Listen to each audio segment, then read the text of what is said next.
Let's talk about iron today. Yes, I hope you are doing well.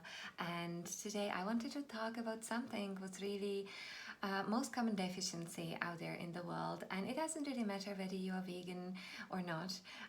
Yes, it just keeps popping up, and so the way I wanted to talk about it though wasn't like the typical what are rich iron foods and stuff like that, right? You can simply Google it. I wanted to tackle this a little bit from my own perspective, from my own experience, because it's been almost 12 years since I turned vegan, really unprocessed plant-based eater. And honestly, during this journey, I have gone through a couple of pregnancies, and during that journey, I of course have faced different kind of questions and worries, and yes, worries about deficiencies also, because it is really very natural for all of us. It's very real. It comes from our evolution, right? That we just by nature are worried about scarcity and lack. And so in this case, let's talk about iron. And so yeah, so first what I would recommend, and that's really first thing what I did was at the beginning of my journey, that I really learned properly about what is currently in my diet. Yeah, and so I wanted to know really about all the nutrients I was getting. And so the best way to do it is to track what you eat. And so I tracked what I eat, and I used for this app called Chronometer. And you can Google it. It's actually free. The basic version is free, and it's a fabulous app in my opinion. And when you put, because basically when you put foods you eat into the app, it will show you a couple of things. Not only that you will find out all the nutrients breakdown, and yes, absolutely, I admit that it is not 100% accurate, and of course it does not take into account absorption rate and maybe kind of counter nutrients, which can diminish the ability of your body absorb the nutrients and stuff like that. So yes, it is just to give you an idea, but it is a great place to start because you get in touch with what you are really eating and what is currently in your diet. And another thing why it's incredibly, in my opinion, beneficial, at least for some time, to really track what you eat on this app or a similar app, is that you realize that perhaps you are eating processed foods which you thought were healthy, but they are actually not. And the way you find it out is that it's very time consuming to find those foods on the app.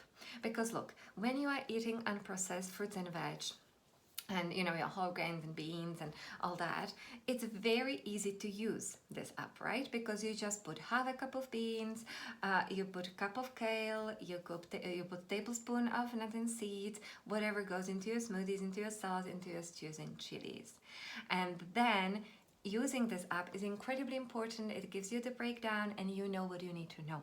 However, if you eat vegan sausage roll, or let's say a couple of slices of bread, or a couple of sandwiches a day, or some kind of pre-made meals, vegan meals from a store, it will become more challenging, to find the composition of these kind of foods on the app. Yes, there are some, 100%.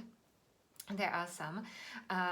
However, really the point is that you realize, okay, I'm actually relying a bit too much on foods which are not nutrients rich. Therefore, I am likely missing on other nutrients, right? Not just necessarily iron. Yeah. So that would be first thing which I'd recommend. Just make sure that you know what's in your food. Then, when it comes to iron and really any deficiency, don't go just by kind of self-diagnosis based on the symptoms you are experiencing. So basically, with the iron, right, the most common kind of symptom or how it shows up in your life is that you may feel tired, and everybody knows that. However, to presume that because you are feeling tired, you are automatically low on iron is not, it's foolish. It's just very simplistic, and it can actually cause you more harm than good. And so to make sure that it is really specifically the iron, go and get your blood tested. Go and get your blood tested to make sure that you really know where you stand. And then with the test results, voila, it will become much clearer, much easier for you, okay? Because obviously I touched on the fatigue, on feeling tired. Energy levels get influenced by everything, right? It's overall diet, it's amount of fat in your diet, it's of course quality of your sleep, how much you move during your body during the day. It's also influenced by energies around you, electromagnetic kind of field you are within, and all of other things. So if you are tired, it may not be necessarily just iron deficiency. Okay, so get tested, make sure you are clear on that. Okay, and so I did on my journey myself a couple of times. Yes, I think once I got a little bit to the lower end, it was during one of my pregnancies, and honestly I actually did not feel tired at that time. It just came up on the lab results, but then when they tested me later, a couple of weeks, it was back up. So anyway, so that's the testing. And then, of course, make sure that you include iron-rich sources. Yes, so, and those coming first and predominantly from unprocessed plant foods. Now, why? Because when we get iron from plant foods, your body has the ability to control the absorption. Okay, so let's say that you would overdose on iron, you would get too much of iron coming from plant foods. Your body just absorbs only what it needs. And as you can appreciate, right, let's say if you have a period, you are losing a lot of blood, and then of course your need for iron absorption increases, or overall your need for iron increases. Therefore, your absorption within your body also increases, and you may even find naturally gravitating towards iron-rich foods. And so what are those foods? So on my journey, I would always kind of make sure that I have in my diet red lentils. Okay, always red lentils. So I would have at least twice a week, like red lentil chili or red lentil stew.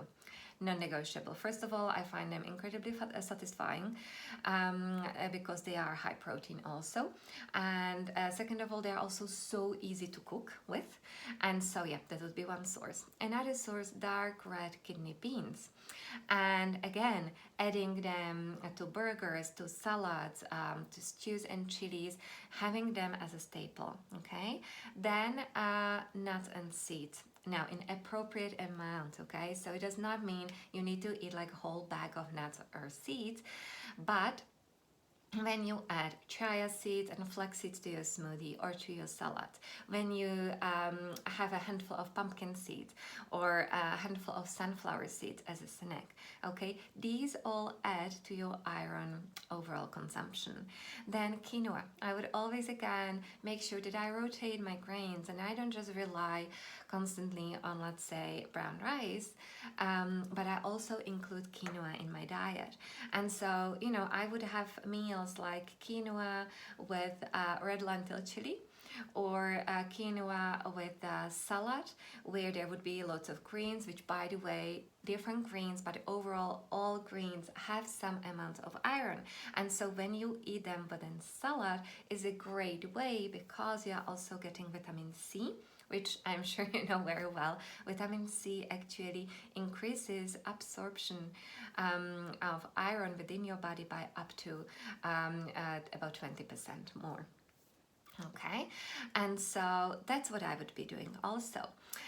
Then some dried fruits. So if you, let's say, feel packaged and you want to snack on something, you can have like a couple of dates, couple of raisins, or those kind of nut dried fruit bars. Okay, and so these are kind of like the staple foods I would be using to make sure that I have enough iron in my diet. But then, as also I would be along this tracking the food here and there and putting it into the chronometer, and then I would just click on the iron at the end of the day. I would actually notice that it is never only one source. No, of course, one richer source boosts overall iron within the day, but it's not. It's mostly what it is the small amounts within each food I would eat during the day.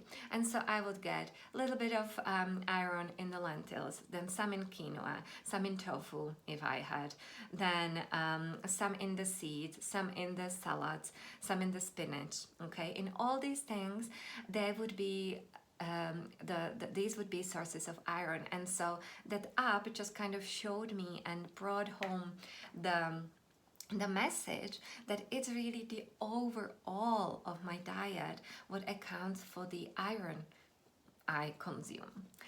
And so, yeah, and so before I wrap up, I just want to mention one more thing that, of course, we get very busy, right, with our life. And yeah, we naturally look for shortcuts.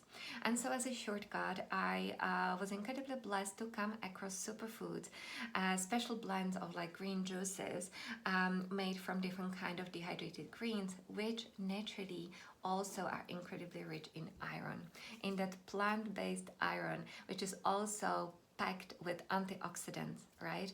And so that also, if you can find some high quality superfoods and just include them, mix them with water, mix them with juice, and drink that, then you will see also boost within your iron consumption. And yeah, so these are my tips for today, and I hope that you pick at least one action from that which you can tackle right away and which you can, incorporate right away. So I hope that helps. Let me know in the comments if you have any more questions about this topic, and I'll talk to you soon.